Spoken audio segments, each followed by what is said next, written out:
अब हम लोग आ जाते हैं इलस्ट्रेशन नंबर 9 पे। तो ये रहा हम लोग के पास इलस्ट्रेशन नंबर 9। तो चलिए स्टार्ट करते हैं। The following are the balance sheet of A limited B limited as at 31/3/2021। तो हम लोग को इस डेट का बैलेंस शीट दे रखा है जिसमें इक्विटी एंड लायबिलिटी दे रखा है। कितने का दे रखा है? शेयर कैपिटल 2 लाख का, फिर रिजर्व एंड सरप्लस 1 लाख का, उसके बाद नॉन करेंट लायबिलिटी में दे रखा है लॉन्ग टर्म बोरोइंग 7 जो भी जितने का दे रखा हुआ है। उसके बाद करेंट लायबिलिटी में ट्रेड पेबल दे रखा है, फिर शॉर्ट टर्म बोरोइंग दे रखा है जिसमें बैंक ओवरड्राफ्ट है। शॉर्ट टर्म बोरोइंग में बैंक ओवरड्राफ्ट। अब यहाँ देखिए रुपीज क्या में दे रखा है, तो यहाँ पे 1000 में दे रखा हुआ है। तो इसका मतलब कितना हो गया? तो ये हम लोग का हो गया 20 लाख का। अगर इस तरह से देखा जाए तो ये हम लोग को रुपीज 1000 में दे रखा, तो जैसे दे रखा उसी तरह से हम लोग कर लेंगे। अब एसेट साइड में देखिए, एसेट साइड में नॉन करेंट एसेट में प्रॉपर्टी प्लांट एंड इक्विपमेंट, फिर नॉन करेंट इन्वेस्टमेंट, फिर करेंट एसेट में trade receivable, cash and cash equivalent, यहाँ है कैश एट बैंक करके। तो ये हम लोग के पास करेंट एसेट का है। आगे नोट्स टू अकाउंट में क्या दे रखा हुआ है? तो यहाँ पे इक्विटी शेयर ऑफ ₹100 ईच और यहाँ 2000 दे रखा हुआ है। फिर रिजर्व एंड सरप्लस जिसमें general reserve profit and loss का डेबिट बैलेंस है। और आगे लॉन्ग टर्म बोरिंग में बोला 10% डिवेंचर और उसके बाद लोन फ्रॉम बैंक। तो ये हम लोग के पास दे रखा हुआ लॉन्ग टर्म बोरिंग के बाद। उसके बाद हम लोग के पास ये इन्फॉर्मेशन है छोटा सा यहाँ से लेकर के यहाँ तक, और इस इन्फॉर्मेशन से हम लोग क्या बनाएंगे, जो भी सम्स में रिक्वायर होगा वो हम लोग करने वाले हैं। तो चलिए पढ़ते हैं। ये लिखा क्या हुआ है? तो यहाँ पे B limited has acquired the business of A limited. तो ए लिमिटेड कौन सा कंपनी हो गया? तो ओल्ड कंपनी। और बी लिमिटेड कौन सा कंपनी हो गया? तो ये हो गया हम लोग का न्यू कंपनी। तो ये समझने में तो आप लोग को कोई प्रॉब्लम नहीं है। ये बी लिमिटेड न्यू कंपनी और ए लिमिटेड क्या हो गया? Old company. The following scheme of merger was approve. तो यहाँ पे मर्जर हो रहा है। क्या हो रहा है? मर्जर। ये बात आप लोग ध्यान दीजिए, यहाँ पे सबसे बोल दिया मर्जर, इसका मतलब मर्जर हो रहा है। फिर आगे banks agree to waive off loan of 60,000 of B limited. तो यहाँ पे लोन में क्या हो रहा है? वेव ऑफ हो रहा है। उसके बाद सेकंड पॉइंट में क्या बोला? तो B limited will reduce its share capital ₹2.10 per share and then consolidate 10 such shares into 1 of 100 each. तो यहाँ पे पहले कंसोलिडेट, देखिए पहले डिडक्शन हो रहा है शेयर में एंड उसके बाद फिर से ये कंसोलिडेट हो रहा है। तो देखिए ये दोनों जो हम लोग को दे रखा हुआ है अभी तक में, आगे भी है क्या? पहले एक बार पढ़ लेता हूँ। फिर आगे सबसे बोला कि share holder of A limited will give 1 shares of B limited in exchange of every share held in A limited. तो यहाँ पे शेयर जितना था ए लिमिटेड का उतना ही मिलेगा बी लिमिटेड को, जितना बी लिमिटेड का था उतना ही ए लिमिटेड को यहाँ पे मिलने वाला है। प्लस में जल्दी फिर से देखिए, ए लिमिटेड न्यू कंपनी है तो जो न्यू कंपनी का शेयर मिलेगा किसको? बी लिमिटेड को। तो यहाँ पे ओल्ड कंपनी है तो ओल्ड कंपनी जो बी लिमिटेड है उसको मिलेगा जितना शेयर पहले से था उसके पास, ओल्ड कंपनी के पास, उतना ही न्यू कंपनी का इसे शेयर मिलेगा। इस पॉइंट का मतलब ये हो गया। फिर फोर्थ पॉइंट में क्या बोला? Trade payable of B limited include ₹100,000 payable in A limited. तो ये तो कॉन्ट्रा एंट्री हो जाएगा यहाँ पे, इसका हम लोग करेंगे कॉन्ट्रा एंट्री। फिर pass necessary entry in the books of B limited. तो बी लिमिटेड कौन सा कंपनी है? New company.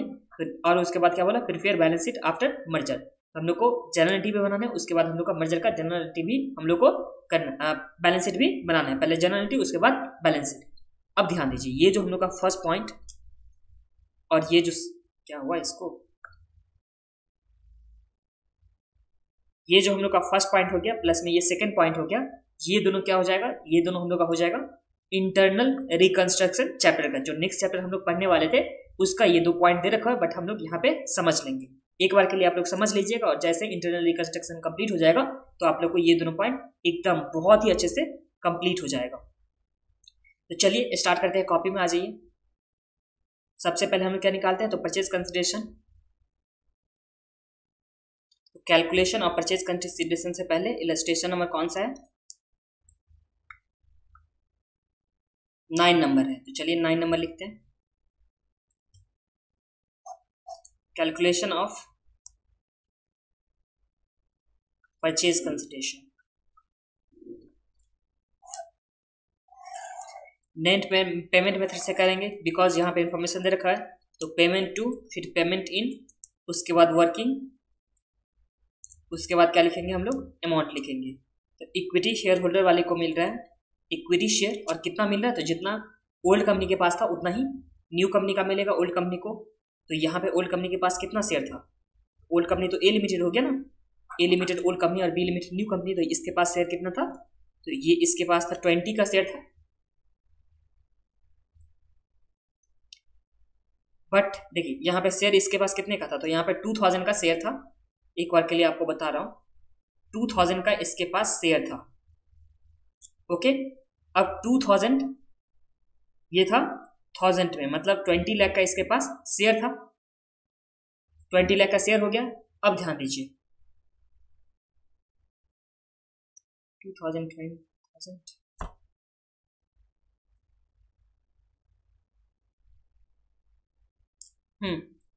इसके पास कितने का शेयर है? 20,000 का शेयर, 20,000 ही है ना, 2000 और उसके बाद 1000 बोला गया था, तो इसका मतलब इसके पास कितना हो गया शेयर? 4 जीरो है कि 3 जीरो है यार?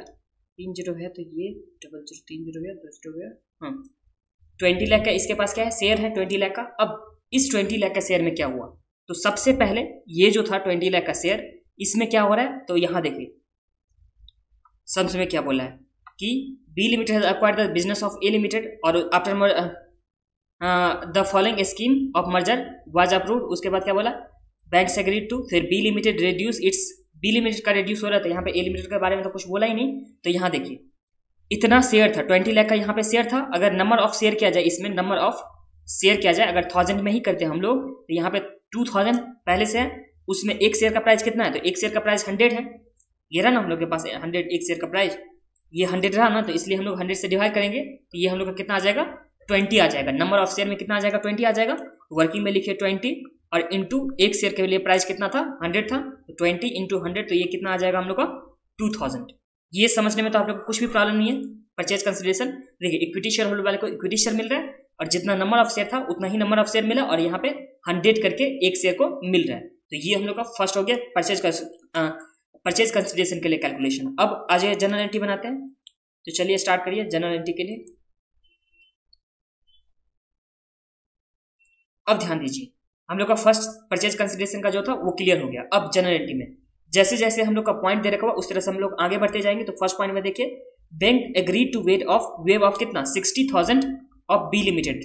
तो बी लिमिटेड का जो भी था उसमें 60,000 यहाँ पे वेव ऑफ कर दे रहा है, मतलब छोड़ दे रहा है बैंक लोन में। तो देखिए बैंक लोन कितना था?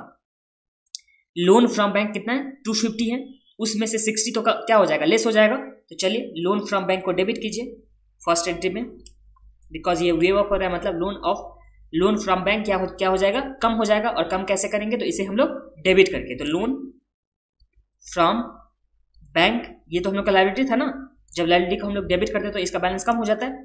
तो loan from bank account debit कितना से? तो 60 से 2 क्या लिखना है? तो 2 लिखना है हम लोग को कैपिटल रिडक्शन, यही खास था।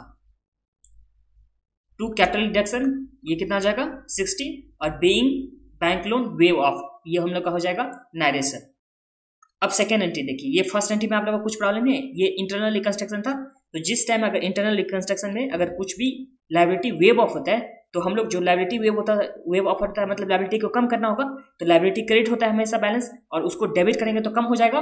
2 क्या लिखेंगे? तो 2 कैपिटल रिडक्शन लिखना है। इसी तरह से आ जाए नेक्स्ट वाले में, तो नेक्स्ट वाले में क्या बोला कि B limited reduce its share to 100। तो यहाँ पे बी लिमिटेड का शेयर कितना है? तो बी लिमिटेड के पास शेयर यहाँ देखिए कितना दे रखा हुआ है, ये रहा हम लोग के पास। बी लिमिटेड के पास शेयर कितना है? 1000 का है। तो ये 1000 का शेयर हुआ, तो इस 1000 का शेयर है, और एक शेयर कितने का था? 100 का।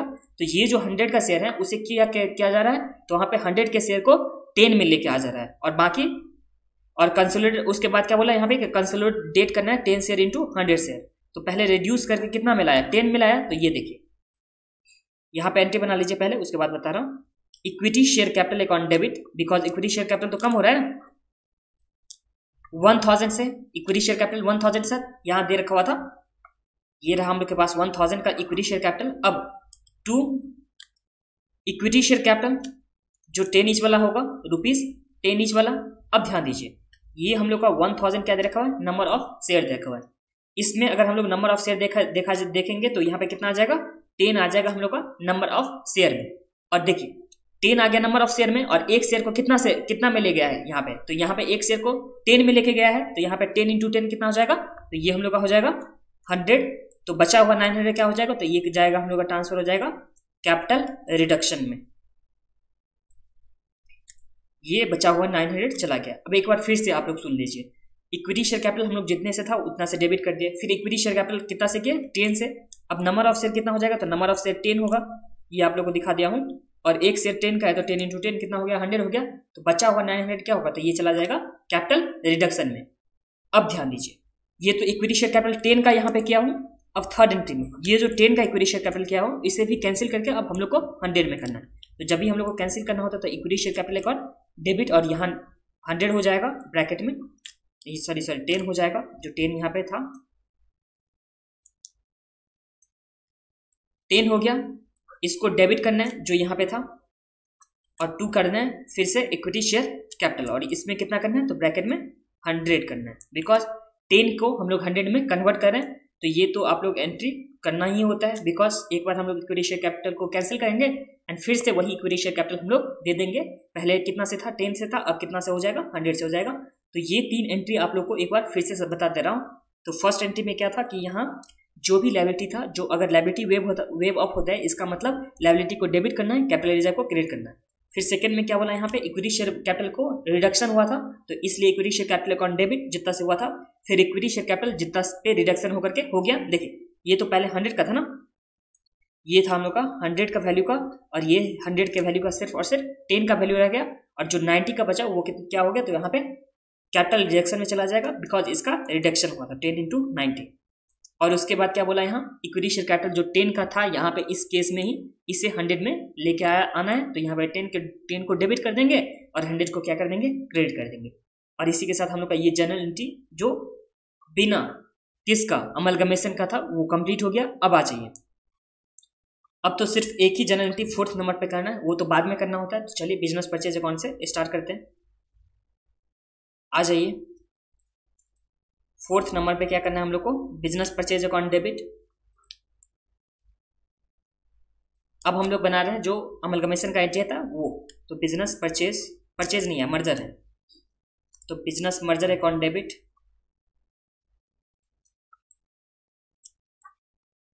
कितना से, तो परचेज कंसिडरेशन से, और परचेज कंसिडरेशन इस केस में कितना है, 2000 निकाले हैं हम लोग to liquidator of old company. Old company कौन सा है, तो ओल्ड कंपनी यहाँ पे है ए लिमिटेड, तो लिक्विडेटर ऑफ ए लिमिटेड, ये भी कितना से आ जाएगा, 2000 से। एक बार बिजनेस परचेज हो गया, फिर नेक्स्ट वाले एंट्री में हम लोग 5th नंबर में क्या करेंगे, जो भी एसेट है और लायबिलिटी है वो टेक ओवर होगा। तो यहाँ पे 5th के बाद कौन सा, 4th के बाद 5th एंट्री में आ जाइए आप लोग।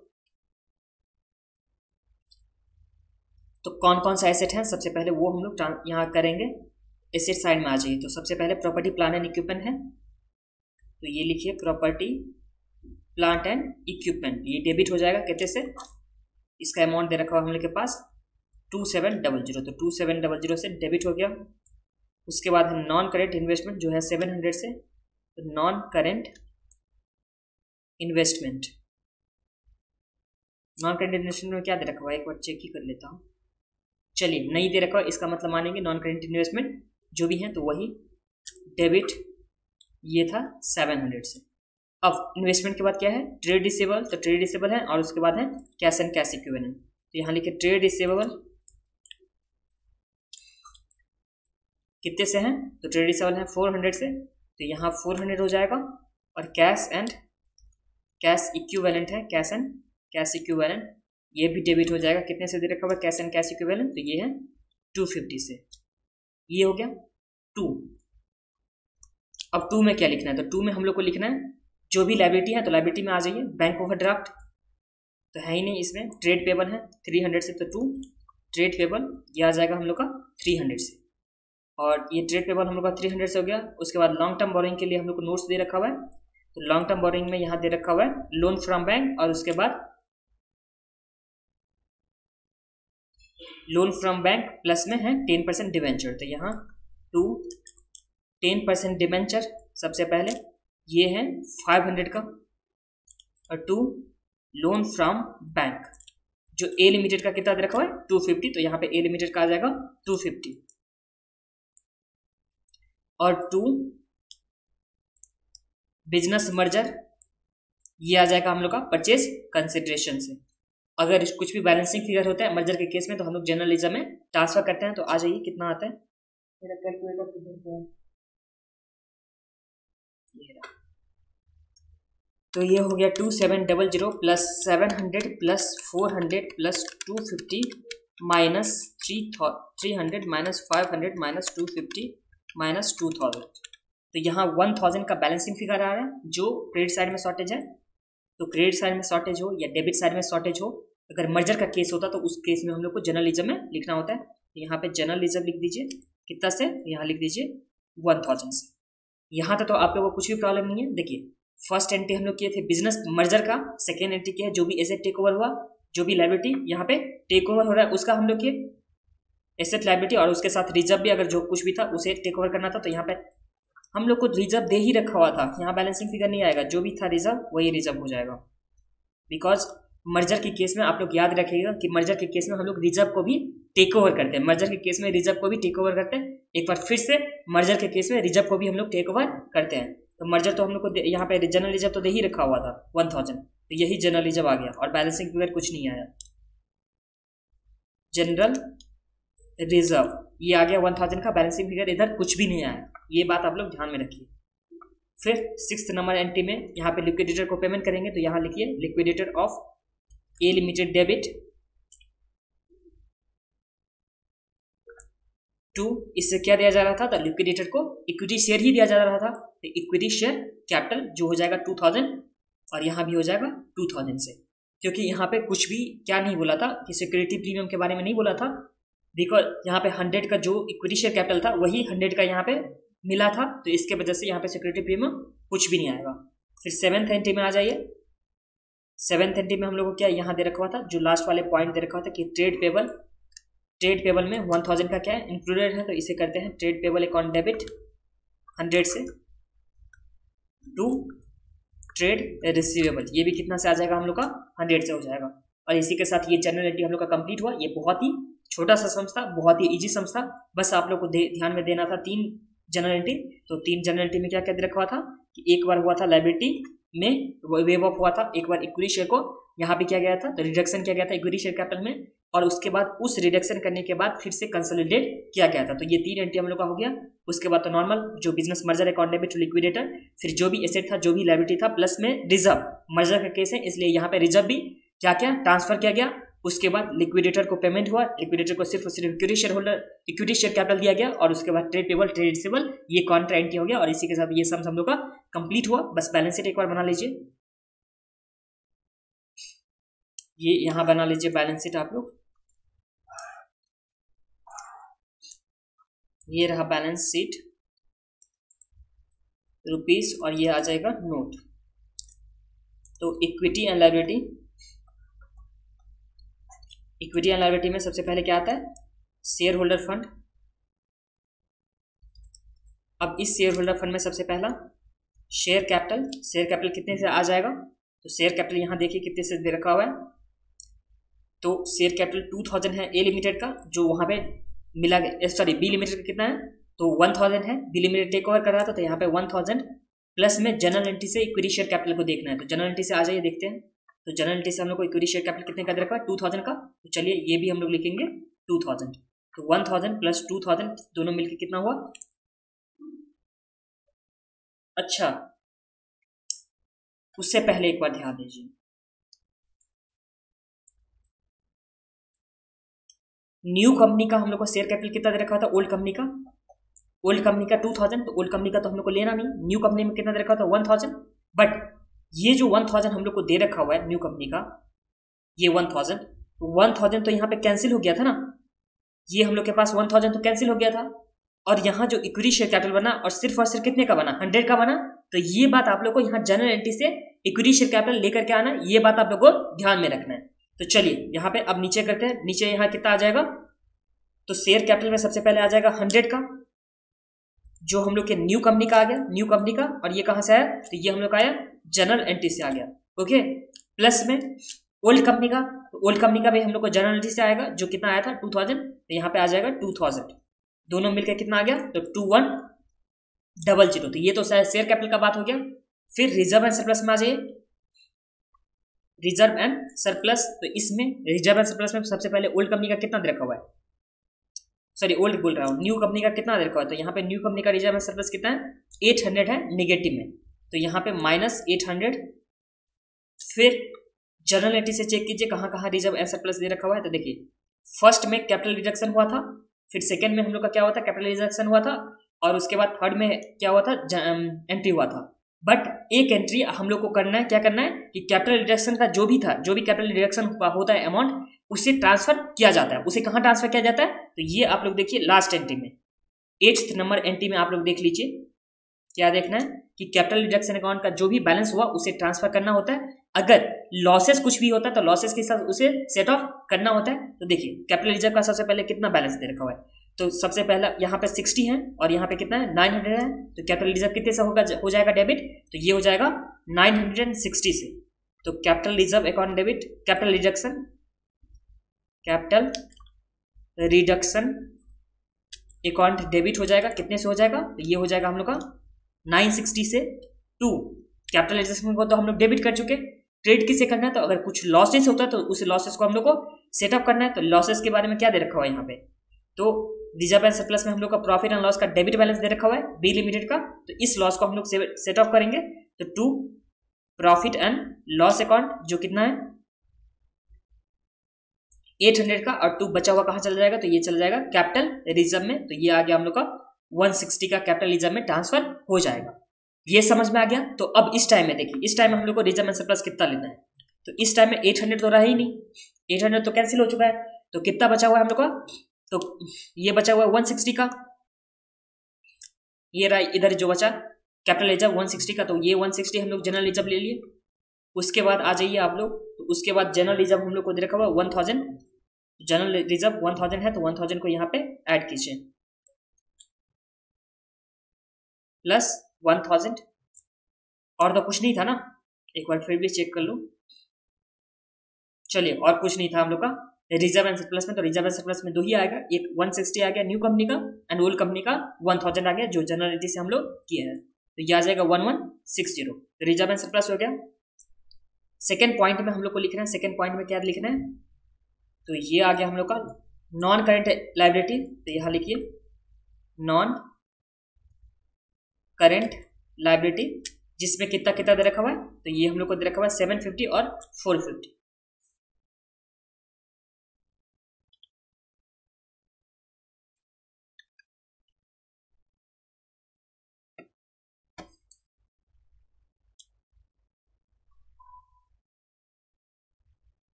ये देखिए लोन फ्रॉम बैंक, ये क्या था, नॉन करेंट लायबिलिटी था, कितने का था, जहां पे 60 से कम हो चुका है लोन फ्रॉम बैंक, तो एक ये आप लोग याद रखिए। एंड उसके बाद देखिए, उसके बाद जब हम लोग आते हैं यहाँ पे लॉन्ग टर्म बोरिंग में, तो यहाँ पे 10% 100% डिवेंचर है, उसके बाद लोन फ्रॉम बैंक है, तो लोन फ्रॉम बैंक में कंपनी बी का यहाँ पे क्या हुआ है, कंपनी बी का कि ए का, तो यहाँ पे कंपनी बी का जो था वो क्या हुआ, रिडक्शन हुआ है, तो बी का लोन कितना हो गया 460 हो गया, तो 450 है ना 450, तो ये यहाँ लिखेंगे हम लोग 450, सबसे पहले 450 एक बार के लिए लिख दीजिए 450। अब इसमें से 60 का डिडक्शन हुआ था, तो माइनस क्या करेंगे 60 करेंगे, एंड उसके बाद क्या क्या क्या दे रखा है यहाँ पे 100% डिवेंचर और लोन फ्रॉम बैंक 500 और 250, तो यहाँ पे 500 प्लस 250 को ऐड करना होगा। ये बात हम लोग को समझ में आ गया। जो भी नॉन करेंट लायबिलिटी था उसे हम लोग ऐड कर दिए, बस उसमें से जो रिडक्शन हुआ था 60 का वो हम लोग माइनस करेंगे। तो ये रिडक्शन करने के बाद सबको ऐड करने के बाद कितना आ जाएगा माइनस करने का, तो 450 माइनस 60 प्लस 500 प्लस 250, तो ये हम लोग का कितना आ जाता है 1140, तो ये आ जाएगा 1140। उसके बाद नेक्स्ट वाले में हम लोग को क्या दे रखा हुआ है, तो नेक्स्ट में हम लोग को दे रखा हुआ है करंट लायबिलिटी, तो यहाँ लिख दिए करंट लायबिलिटी। करंट लायबिलिटी में क्या क्या दे रखा हुआ है, तो सबसे पहले ट्रेड पेबल, तो ट्रेड पेबल लिख दीजिए, और ट्रेड पेबल में कितना हो जाएगा, तो 300 प्लस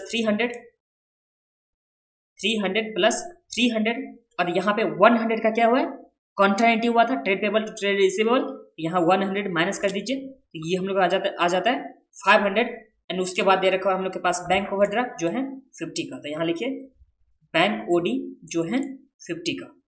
और तो लायबिलिटी साइड में कुछ भी नहीं दे रखा था ना, तो लायबिलिटी साइड में हम लोग कुछ भी नहीं लेंगे। अब ध्यान दीजिए, एक बार इसे रिवीजन करवा देता हूँ। सबसे पहले शेयर कैपिटल में रिडक्शन हो गया था, जो न्यू कंपनी था उसका शेयर कैपिटल रिडक्शन हो गया था, तो हाँ वो हम लोग जनरलिटी से लिए, वो कितना लिए, तो ये लिए थे हम लोग 100, उसके बाद ये भी जनरल एंट्री से लिए थे 2000।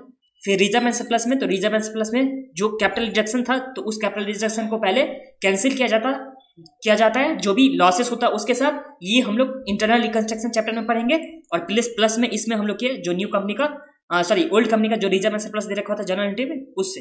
फिर नॉन करेंट लायबिलिटी में जो भी हम लोग का दे रखा था वो सारा हम लोग ले चुके हैं, बट उसमें माइनस के 60, ये 60 कहाँ से माइनस किए, तो कैपिटल रिडक्शन से माइनस हम लोग कर चुके हैं।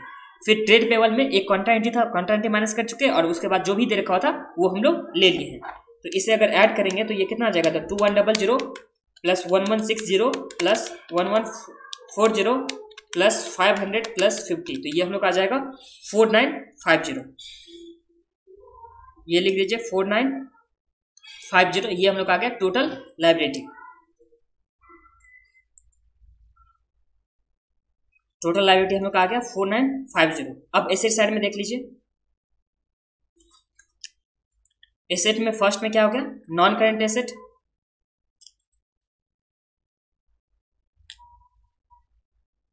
अब नॉन करेंट एसेट में देखिए फर्स्ट हो गया हम लोग का नॉन करेंट एसेट, जिसमें कितना क्या दे रखा हुआ है, तो नॉन करेंट एसेट में हम लोग को दे रखा हुआ है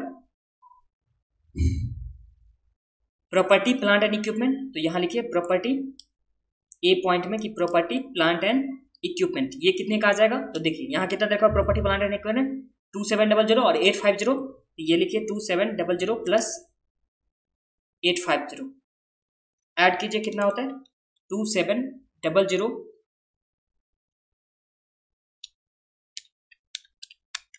प्लस 850, तो ये हम लोग आ गया 3550, ये तो प्रॉपर्टी प्लांट इक्विपमेंट का। फिर सेकंड में क्या है, नॉन करेंट इन्वेस्टमेंट। तो नॉन करेंट इन्वेस्टमेंट ये कितने का दे रखा हुआ है सम्स में, तो ये देख लीजिए 700 का सिर्फ दे रखा हुआ, तो इसे हम लोग लिखेंगे 700 का। उसके बाद क्या दे रखा हुआ है, तो उसके बाद करेंट एसेट दे रखा हुआ था, करेंट एसेट, तो करेंट एसेट लिखिए। करेंट एसेट में ट्रेड रिसीवेबल है फर्स्ट पॉइंट में, और ट्रेड रिसीवेबल में कितना दे रखा हुआ है, तो ट्रेड रिसीवेबल में 400 और 150, तो यहाँ लिखिए 400 प्लस 150, और इसमें से माइनस करेंगे 100 जो था हम लोग का कॉन्ट्रा एंट्री, तो ये आ जाएगा हम लोग का 450 का। उसके बाद सेकंड पॉइंट में क्या दे रखा हुआ है, करेंट एसेट का सेकंड पॉइंट, तो ये है हम लोग का कैश एंड कैश इक्विवेलेंट, जो ये दे रखा है सिर्फ और सिर्फ 250 का, और इसके बाद यहाँ पे ऐड कर दीजिए, तो ये आ जाएगा टोटल एसेट्स। और इसी के साथ ये सम्स कंप्लीट हो गया। सम्स बहुत ही इजी था, बस आप लोग को आना चाहिए इंटरनल रिकंस्ट्रक्शन, उसके बाद इजी हो जाता। अगर इंटरनल रिकंस्ट्रक्शन नहीं आता तो वो आप लोगों के लिए हार्ड हो जाएगा। तो 4950 ये हो गया। अब इंटरनल रिकंस्ट्रक्शन का कितना एंट्री हो गया था इस सम्स में, तो इस सम्स में 4 एंट्री था। एक बार मैं आपको रिवाइज करा देता हूँ दूसरे पेन से लिख करके। यहाँ पे फर्स्ट एंट्री हम लोग किए थे जो लायबिलिटी रिडक्शन हुआ था, तो लायबिलिटी को डेबिट किए थे और यहाँ पे कैपिटल रिडक्शन आ गया था। सेकेंड एंट्री था जो भी इक्विटी शेयर कैपिटल था उसे हम लोग कैंसिल किए थे, इक्विटी शेयर कैपिटल, और यहाँ पे इक्विटी शेयर कैपिटल में कन्वर्ट किए थे जो कितने का था, देखिए पहले 100 का था, इस 100 को कैंसिल किए और यहाँ पे 10 में कन्वर्ट किए, और जो बचा हुआ 90 हो गया, तो ये हो गया हम लोग का कैपिटल रिडक्शन। बचा हुआ 90 हम लोग का कैपिटल रिडक्शन हो गया। उसके बाद थर्ड एंट्री में हम लोग क्या किए थे, तो थर्ड एंट्री में फिर से ये जो इक्विटी शेयर कैपिटल दे रखा हुआ था, इक्विटी शेयर कैपिटल जो 10 का दे रखा हुआ था, इसे हम लोग को कन्वर्ट करना था इक्विटी शेयर कैपिटल 100 में, तो ये भी हम लोग कर चुके। और उसके बाद फोर्थ एंट्री में जो भी कैपिटल रिडक्शन था और यहाँ तो इस कैपिटल रिडक्शन को यहाँ पे डेबिट किया गया, और 2 जो भी लॉस था उस लॉस को सेट ऑफ किया गया, और उस लॉस को सेट ऑफ करने के बाद जो भी आया उसे कैपिटल रिजर्व में ट्रांसफर किया गया। तो इस तरह से ये हम लोग का था इंटरनल रिकंस्ट्रक्शन का, और बाकी जैसे नॉर्मल सम्स करते थे उसी तरह से ये सम्स था। और इसी के साथ ये सम्स कंप्लीट होता है। नेक्स्ट वीडियो में नेक्स्ट सम्स देखने वाले हैं।